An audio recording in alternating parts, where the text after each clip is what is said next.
Okay. I rarely ever go over show topics because that's a job for the analyst community. And I'm not an analyst, but Season 8 can be described in 2 words. Wasted potential. These are episodes that could have been great but were forgotten after viewing as they didn't hold much weight to them.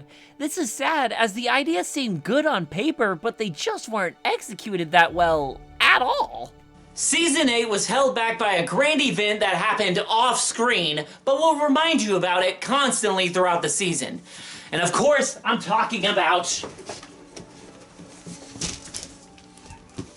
the My Little Pony movie. I wouldn't mind this if it was a little reference like how Flash Century was shown in the background of Season 4. That was like a little boop you felt and didn't think much of it, so you shrugged it off not thinking much about it. In the first 5 seconds of the premiere, it straight up tells you that the movie is canon and you should watch it to understand what is going on. So that boop feels more like a punch in the face as the pain is going to last a while, bringing attention to it a lot. You can make a drinking game. Take a shot every time they reference or acknowledge the movie. Those are all the places we went when we left to save Equestria. So, the pirates! Mount Ares! Tempest! Storm King's Night Journey Beyond Equestria. Queen Novo. I was the sea pony. Rose of Equestria. The Storm King. Queen Novo. Drink it.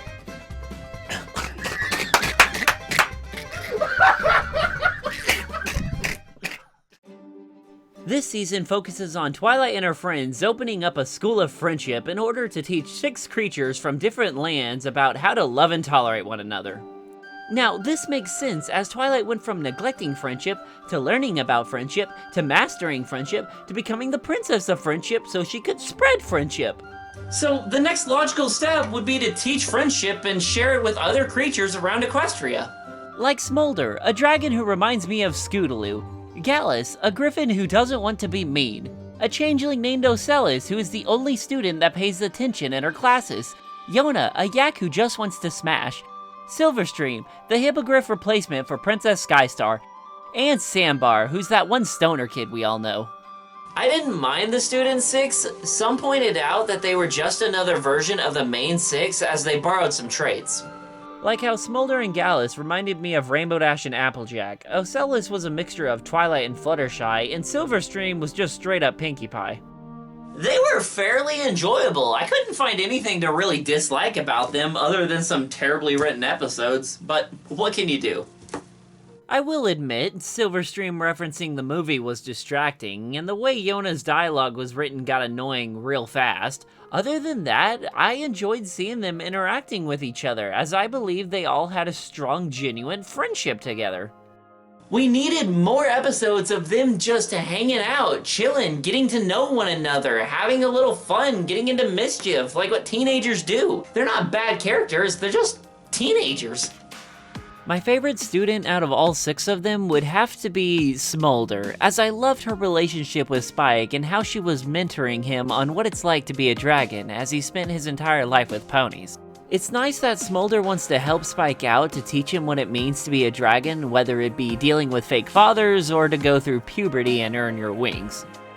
He has came a long way from when we first saw him back in Season 1 when he was just portrayed as the boy character. Now he's compelling, loyal, has funny jokes, has some good drama between him and his friends. He's always been one of my favorite characters next to Thorax, but he just gets shat on 90% of the time. So, him getting wings didn't feel like a shark jumping moment. Instead, it felt like it should have been done earlier, but there was no build up to it, and it just happened out of the blue.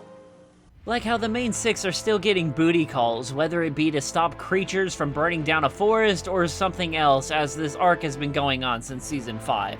But now, with a plot twist! It's not just them getting butt dialed anymore, other characters are answering the butt to go save Equestria, like Sunburst in the CMC.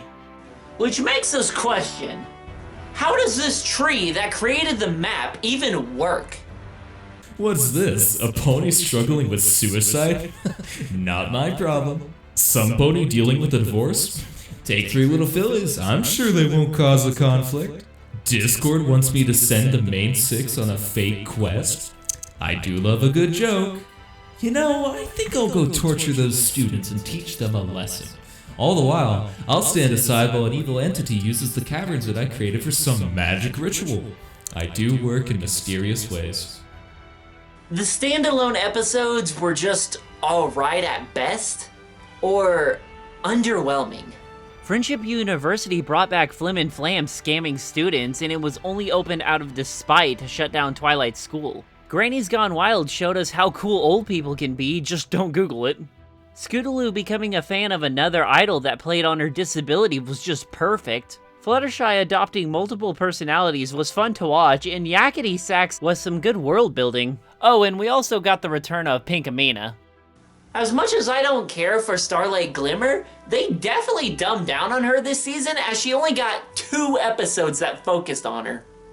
She was given the role of school counselor, which works for her character as she is the one who convinced Twilight to not shut down the school and was even willing to go above and beyond to protect the students.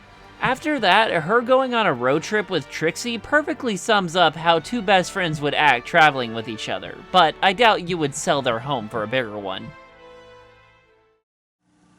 Now, it's time to bring up the demon.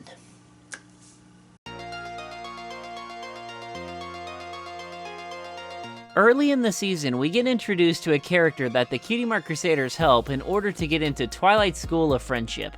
And that should have been the end of her. A one-off character who joins the long list of other ponies who show up and don't affect the storyline at all. Unfortunately, she affects the show.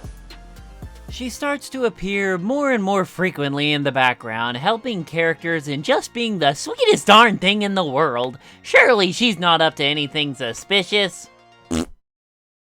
Well, no shit. Yeah, it was pretty obvious after the 3rd episode she showed up and, like... Professor Sparkle?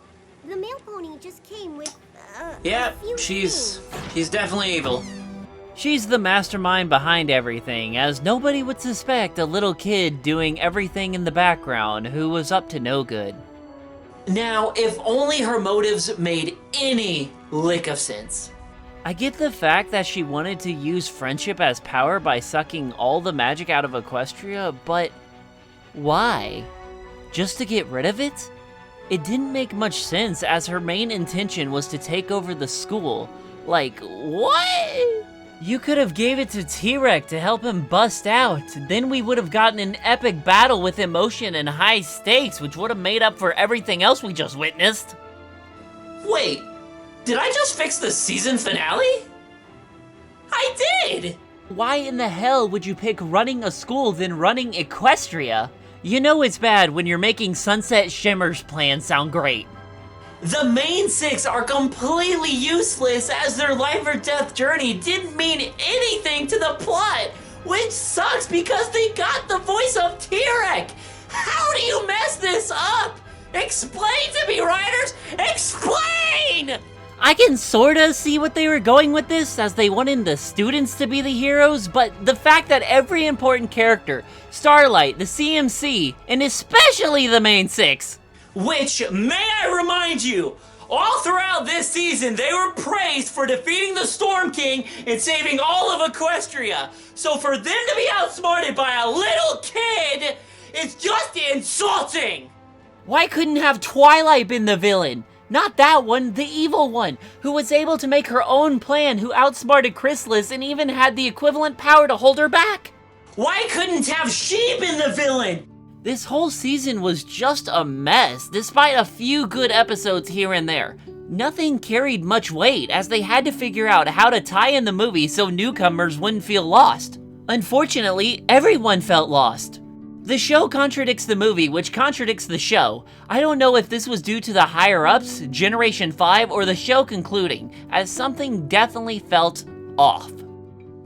I'm Tootsie Forever, and thank you for watching.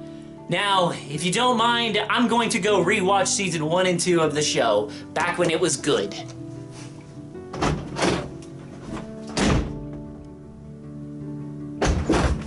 The show is ending!